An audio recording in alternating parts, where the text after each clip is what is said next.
Hi everyone, hope you're well.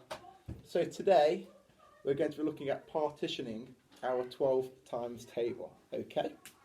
So, let's see if you can see this. So first of all, we're going to look at our 12 times table like I said, and I know all of us should know 12 times 0, 12 times 0 is got to be 0. Then 12 times 1, we've only got one lot of 12, so that's going to be 12.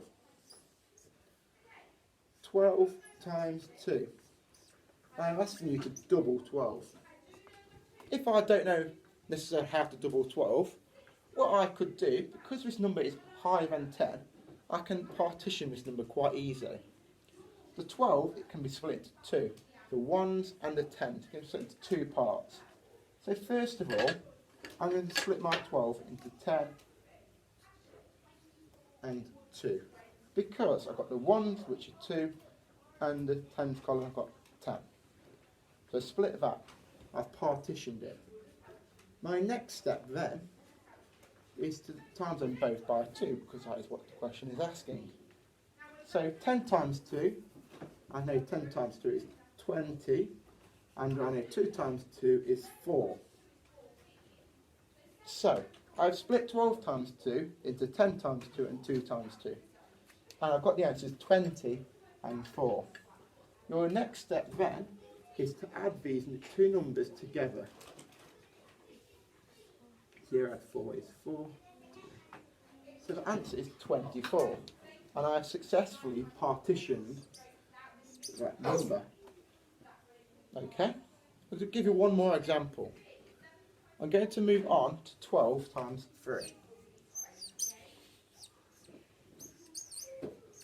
I do not know the answer in my head of 12 times 3, so I'm going to partition it. Again, I look at the 12. What can I partition the 12 into?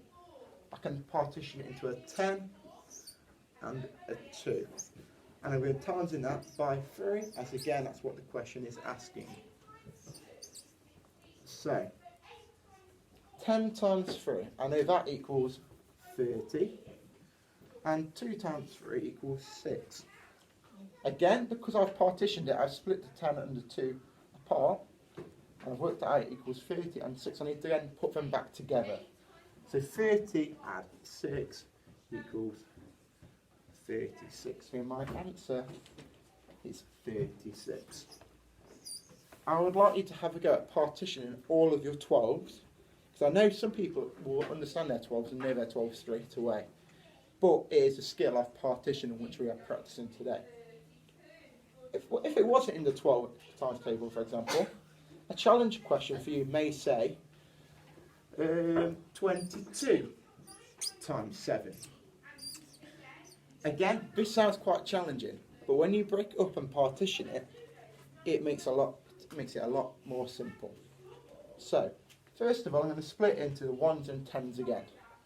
I have 2 10s, which is 20, and I've got 2 1s. So I've got 20 times 7 and 2 times 7. So I've split 22 times 7 into 20 times 7 and 2 times 7. 20 times 7. Well, I know 2 times 7 is 14, and because 20 is 10 times bigger than 2, it's going to move a place value, so it's actually going to be 20 times 7 is 140. Then I've got 2 times 7, which again I know is 14. But I have not done there because I've partitioned it. I've worked out the answer for partition it, but I need to again put them back together. So I've got 140 add 40 and use column addition. I've got 0 add 4 is 4. 4 add 1 is 5, and 100 by itself, so I've got 154. So the answer to 22 times 7 is 154. Okay, so if we break it up and partition it, it becomes a lot more simple. I hope this has helped. Good luck.